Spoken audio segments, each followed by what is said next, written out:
Hey guys, I know it's been a little while. I'm sorry for not making more videos recently. And today I'm going to show you a little bit of Lorwyn. Um, I'm also going to start with our top 5 again. And then I'll explain a little bit more on what's been happening. So our most expensive card in Lorwyn is Mistbind Clique. Our second is Timber Protector, Thoughtseize, Vigor, Dolmen Gate, and Auntie's Hovel. They're at $30, $20, $20, 12, 10, and 10. So this is one of the sets that I fell in love with the most. It's also the very first time that we got to see these gorgeous planeswalkers. As you know, we have the player's guide here, which tells us, I haven't gone over these in a little while, so it tells us a little bit about the world that we're entering. I loved Lorwyn because it was more fantasy than usual. There are no humans except for some of the planeswalkers. We have these weird Kithkin creatures, a lot of elves, a lot of merfolk, these tree folk, a lot of elementals and weird creations, and I think it's a set that resonated with a lot of people that love Magic the Gathering and whatnot. And then you have the card list. I really like these little player's guide storybooks. I think they were a lot of fun. Let me take out a Johnny for us to see. This is the very first time we had planeswalkers ever. And it's funny, these foils aren't worth that much in comparison to a lot of the older sets and things that are of this period, because there's so many reprints. I also, I've been having a bit of issues with Magic these days. It just doesn't excite me as much, even though I love still completing the full sets. I feel like the direction of the game has been just, kind of made fun of. I wish the collector booster was discontinued because it brings a million gimmicks, and every card has 10 versions. Nothing is valuable anymore. It doesn't really make it worth collecting. So I just buy the full sets, put them in binders, look at them, and enjoy them in that way. The art for Lorwyn, for example, was really gorgeous, and so that's why I decided to pick this one today. I love seeing this. For example, look at the purity. It's stunning. I've also been discovering the game of sorcery a lot, which is a different TCG that to me is quite similar to Magic. And I've been opening a bunch of boxes of that and really, really enjoying the product. I loved opening those boxes. I like putting the cards together and building a set. It's really complicated. There's 402 cards, so it's been difficult, and it's been really fun. So I enjoyed that a lot. I don't think this is worth much. Sorry, Broken Ambition, but I wanted to show the art, which I find really beautiful as well. Maybe I'm just an old collector. Maybe it's time for the new generation to enjoy to enjoy Magic more than us. And been playing this game for a long time, and as much as I love the story and sets like this and putting it all together, I'm not sure that it makes sense anymore with the direction and the way the company decided to go. So here I have 2 foil Cryptic Commands, one that's in really bad condition. As you can tell, it's almost like ripped at the top. Oops. And then here a prettier one. This used to be one of the most iconic and invaluable cards in the set, not anymore. Now the foil valuable cards in the most expensive foil card in blue, I think, is Ponder, which we'll get to. Here's Jace. The very first time we got to meet Jace. It's fun old art. I like how they didn't make his face as kind as they do now. He seemed much more dark. But it's still very fun. Look at this forced fruition as well. I'm happy to go over this set today and to make a little video. I hope you don't mind the complaining too much. It's just I've been a little frustrated with Magic. It's the way a lot of stuff has been going on. Yep. And I confirm Ponder is the most expensive foil for Lorwyn at around $220. Oh, nope, my bad, sorry. It's the second most expensive card at $100, $110. The most expensive is Thoughtseize. I love that we have the fairies, the merfolks, our sprites and shapeshifters, Sign of Una. Did you guys ever have a fairy deck? Tribals, or do we not say tribal? Typal, tribal, typal, whichever you call it. At this time, I was playing more green for me. I always resonated with Selesnya colors as much as they don't have much competitive play today. I really, I just loved making tokens and having a ginormous board and attacking with a million creatures, and board wipe was the end-all be-all for me, which are now far too common, so I don't see how that makes sense unless you have indestructible and even... Yeah, I have to play again.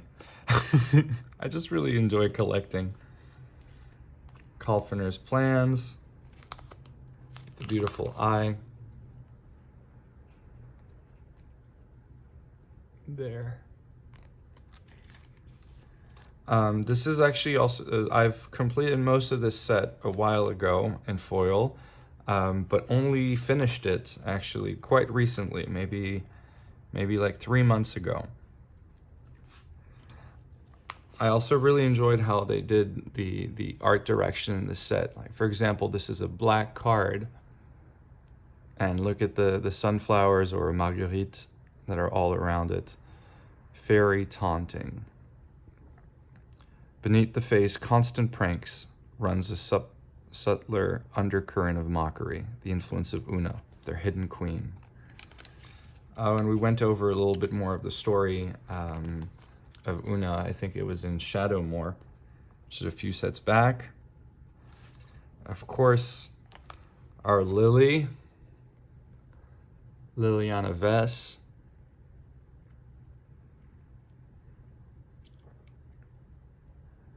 Really is stunning, and this artwork is very special. The very first time we got to see her and Planeswalkers and all of that stuff, which is very fun, and the Mad Auntie. If you're a Goblin player and you like to play Rakdos colors, I'm assuming this is very fun in a casual deck. Una's Prowler, Profane Command. Yeah, we saw all 5 color commands in this deck. Shriek Maw is a very valuable card for a long time, or at least playable. And there is our most expensive card, the Thoughtseize. Let me try and get her out carefully. At $220, we have Thoughtseize. And the Liliana is actually around $50, so it's still kind of valuable, I guess, maybe because it's the first printing of it. I'd love to know more, honestly, like how you guys feel, if you like the fact that buying new product doesn't make sense financially and it's just more to kind of have cheap game pieces, if that's what you enjoy. Personally, I'm much more of a collector. I like to open things and put them together, play with them maybe, but mostly I like to see the whole picture and the story. I view them more as a collectible item that you can play with versus a bunch of really cheap stuff that you throw money at. But that's just my point of view. I know there are many, many different opinions on the matter. I wish we expanded on the reserve list and gave people chances of actually, caring for their cards and growing their collection and trade appeal further down the road. And so that's probably why I've been making a little bit less, why I haven't been making videos in a little bit.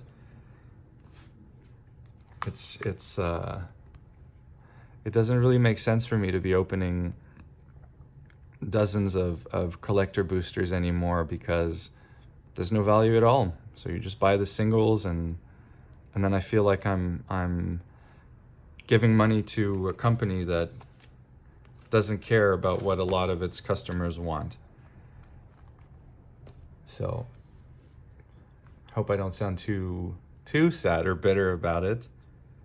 And I really would love to have a conversation or chat with a bunch of you in the comments about like a need for a reserve list, your happiness or frustrations with the collector booster and the million variants and reprint madness and all that stuff, and if even set collecting makes sense today. I still enjoy it. I still will buy complete set of every card maybe 2 or 3 months after each release. You can get the MTG redemption ones for usually between $150 and $250. You get the full set. I get the Ultra Pro binder, $20, and there for under $300 I have a full set and I don't need to buy any product. So that's now kind of the way I'm doing the last 3 releases. But I'm still working on finishing all my older sets. Anything that's modern. I finished all the Vintage and Legacy. I still have to complete, obviously, Alpha, Beta. And I'll show, actually, you know what, maybe I'll do that another time. I'll go over some of the older cards and show, how far away I am from completing those and what are the things that I've been buying. How do you all feel about Universes Beyond and that kind of stuff? I feel like every once in a while it can be fun and enjoyable, but now they're just doing it so often that it's not magical anymore or special, to me at least. And this is Garrick. I really like seeing him. He's one of my favorite planeswalkers. Imperious Perfect.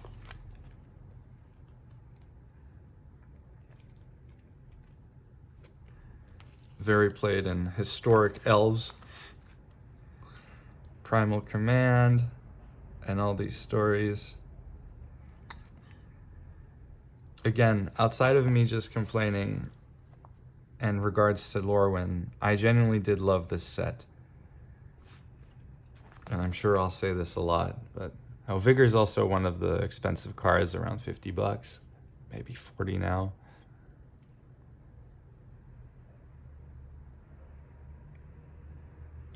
And I love the art direction. Jim Murray. And Timber Protector is one of the most expensive cards in non-foil and is not one of the most expensive cards in foil at all, actually.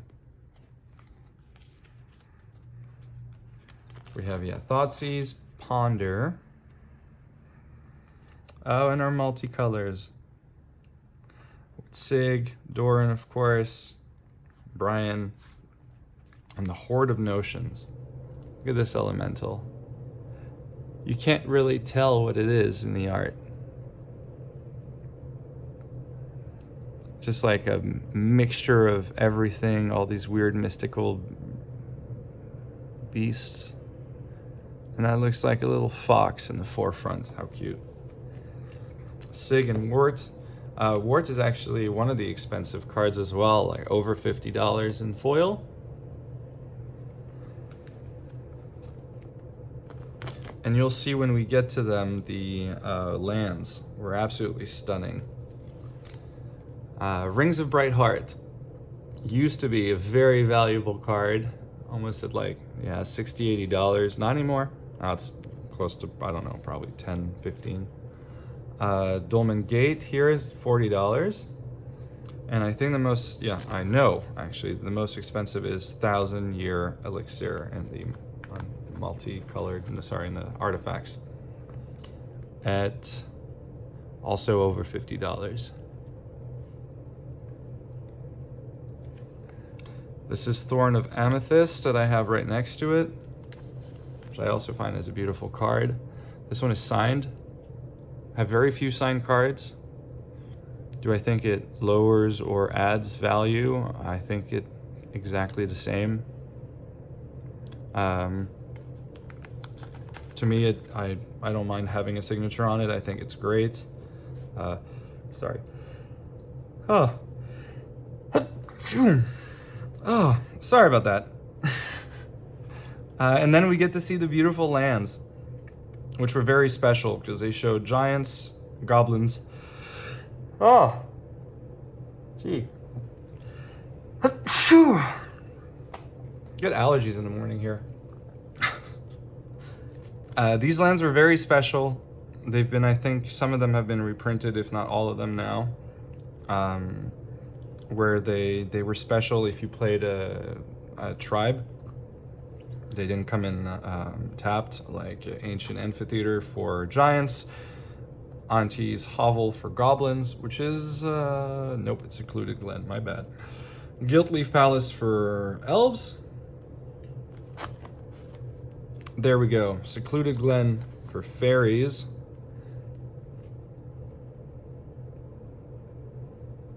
Which is also one of the most expensive cards, over $50. And are there 5? So 1, 2, 3, 4,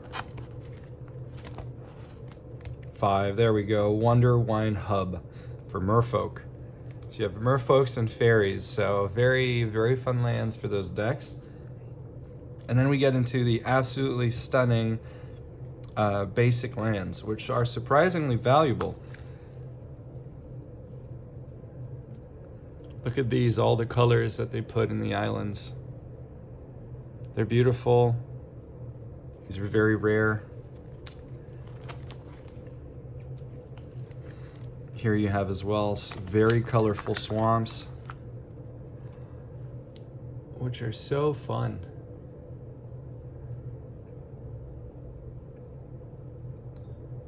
I really love seeing the art for these. It's very different. It's not what I would expect on a swamp. And that's perhaps why they're so collectible. Same for a mountain. That seems almost like a forest.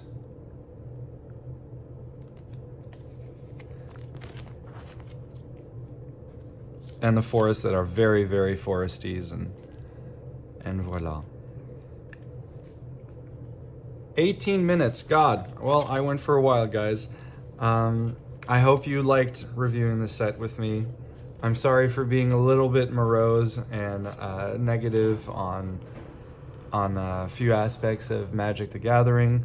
I'll be making actually probably another video right now and posting that today as well, on promos actually, and something different as a little bonus because I haven't been doing stuff. So if you want to watch it, please do. And thanks for sticking with me. I hope you enjoyed going over Lorwyn today, and I'll see you on the next one.